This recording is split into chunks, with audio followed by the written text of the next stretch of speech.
la fin du e-prix de Paris. Alors comment vous avez trouvé cette épreuve, cette deuxième épreuve au cœur de la capitale? Alors déjà, ce que je veux dire, c'est que ce deuxième e-prix de Paris était d'un niveau très au-dessus de celui qu'on avait connu.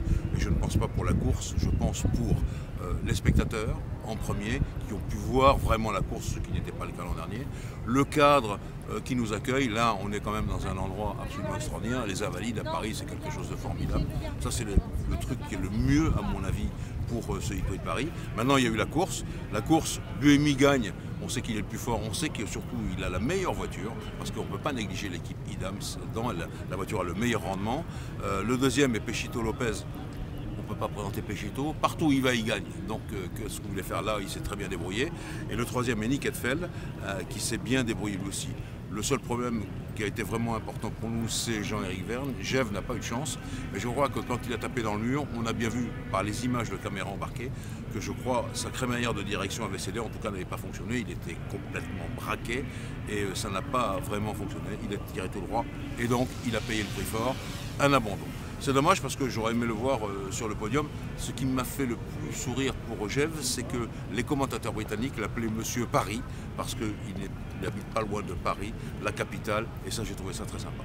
On a entendu une petite phrase assez sympathique, puisque la course s'est terminée malheureusement sous safety car. On a entendu l'équipe qui a bien précisé à Buemi de ne pas suivre la voiture, ça c'était assez amusant. Oui, c'est parce que ça c'est les ordres de course. Vous voyez les pilotes, à force de les habituer à parler avec leurs ingénieurs, c'est ce qui arrive. Et donc Buemi dit je suis la voiture de sécurité. Non, surtout pas, tu dois passer la ligne d'arrivée.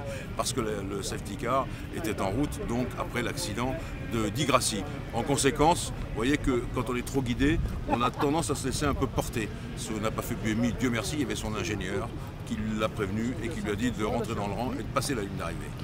Comparativement à des Formule 1, est-ce que les Formule I ont des comportements qui sont à peu près les mêmes? Enfin, comment vous avez trouvé ces voitures qui évoluent sans cesse d'année en année? Techniquement parlant, bon, déjà je les trouve très évoluées.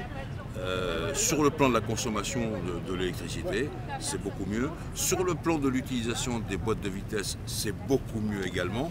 Et finalement pour le moteur aussi. Le comportement du châssis est peut-être un peu bizarre, mais je crois que les pilotes sont un peu déformés. Souvent, pour essayer d'avoir la meilleure aéro possible, ils font des voitures extrêmement raides.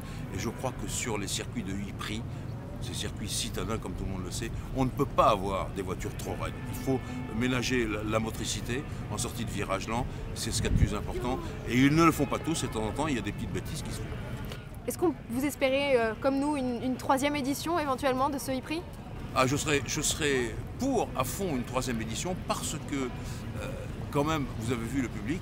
C'est le public de Paris et surtout les pilotes de ces formules électriques, vous avez vu, sont tous emballés. Paris, ça reste Paris. On a beau être à Buenos Aires, Monaco ou partout dans le monde, Paris reste Paris.